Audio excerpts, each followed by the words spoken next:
Hello, I'm Doug, and this is the Taste and Sensibility channel. And today we're at Brie-Like Cheeses number 4, where we're looking at a Danish brand, Brie, and the same brand of a Camembert. We are going to get into all sorts of countries' versions of these things. It doesn't have to be French to be a Brie. We're going to find Italian ones and lots of US ones. And we'll be tasting everything we can to see what the differences are, who's good or special with something. So if you like the videos that you've been seeing here in this cheese series or other series that we do, please give this video a thumbs up and leave comments and questions. Click on that bell to get notified right after you subscribe. And my guide for all this cheese tasting has been Liz Thorpe's The Book of Cheese. Went to a tasting she did, found her book, had her sign it, read it, and wow, it just opened up a whole new world. And she has an interesting gateway methodology of teaching about cheese. So this is one of the younger, fresher cheeses, the Brie Gateway, the Brie family, the Brie whatever.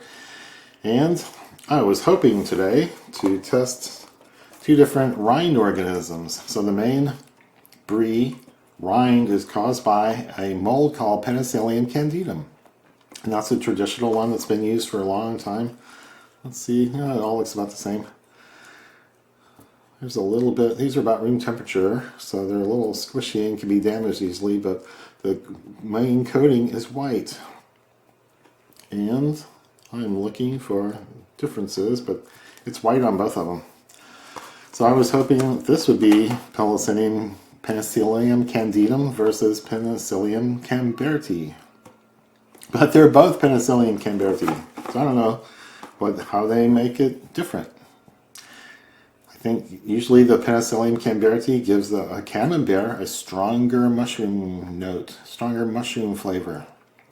And then that flavor can travel through the cheese a little bit with time in older cheeses and travel down to the center and spread throughout the whole cheese. So when you use the same organism for your Brie as you do your Camembert, I don't know what it does for you or how you tell the difference. So we'll just have to taste away and find out what we find out. So I've been fairly successful cutting these discs in half. They're at room temperature, which is the best way to taste them,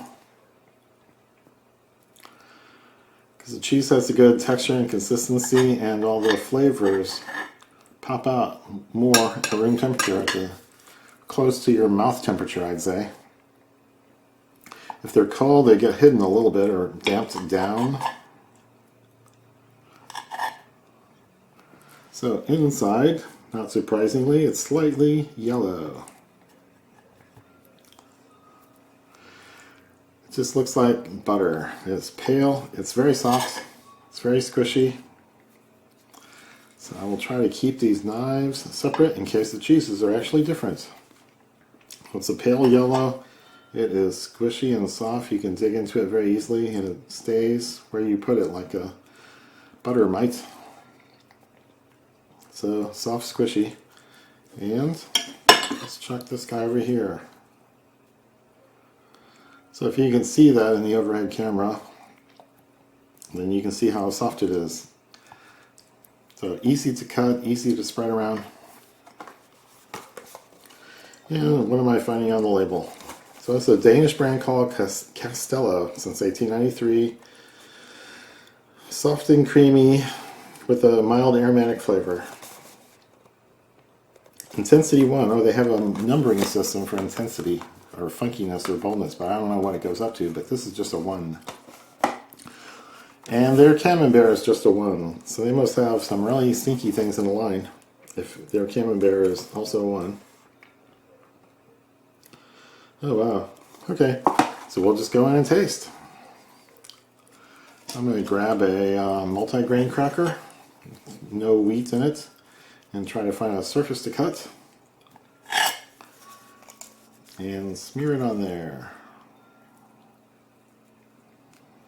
That's pretty easy. Nothing's really sticking to anything.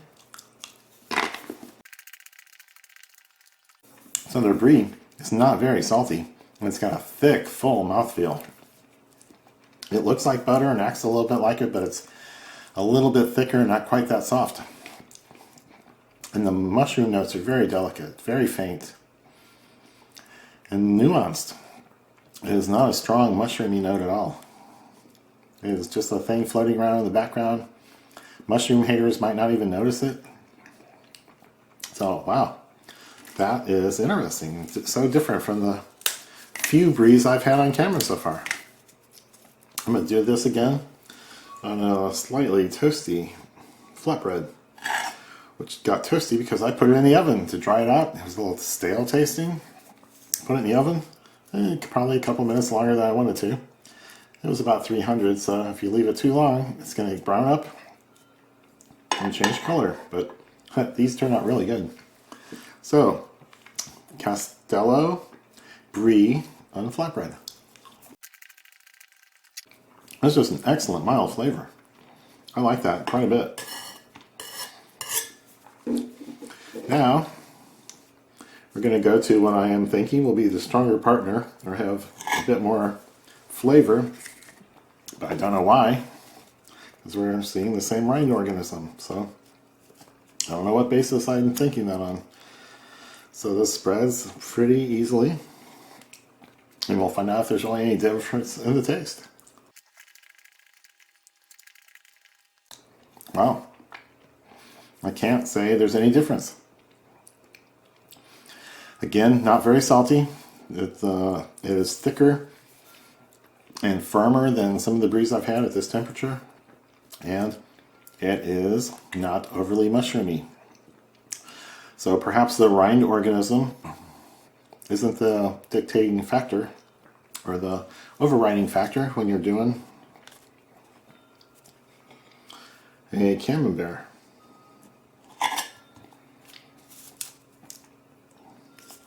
Or there might just be something different this Danish company does. So I'm trying this on a little peppery cracker here.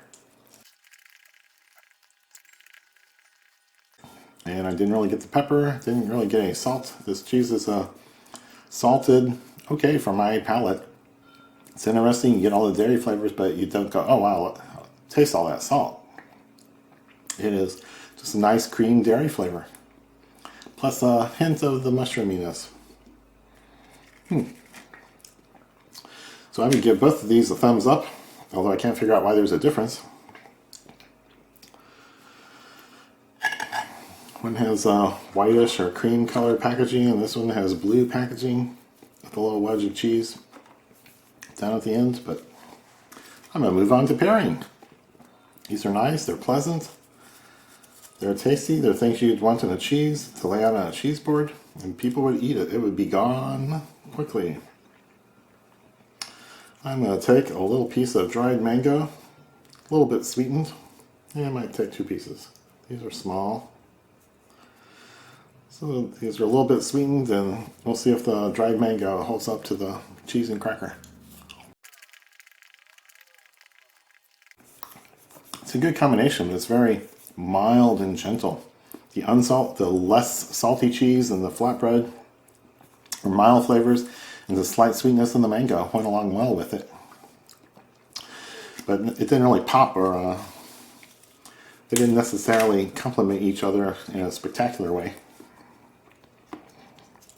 So I will try to get all that goo out of my teeth and oral cavity.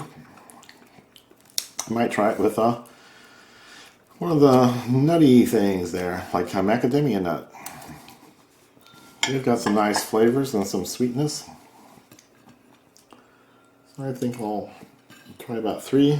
These are halves, they're not the whole round thing.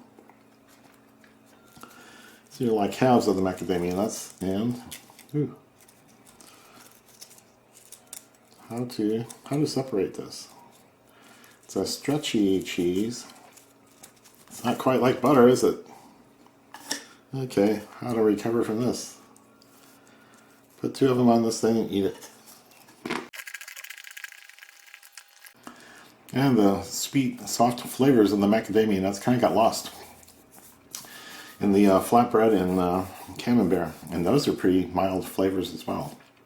There was a good texture contrast. It was crunchy, And there was the sweetness, but the nuttiness didn't really pop up. I got more of the nut on my second round, where only one macadamia nut was on it. There's a few seeds on the flatbread too, so they can add a little nutty character. But neither one of those was bad. They just don't pop the way a good pairing sometimes does. So I think that will do it for this round, where we looked at two Danish Brie-Like cheeses, one of which is called Brie. And the other one I would call the same thing, because I couldn't really tell any kind of difference. So that'll do it for this one. See you next time, and cheers.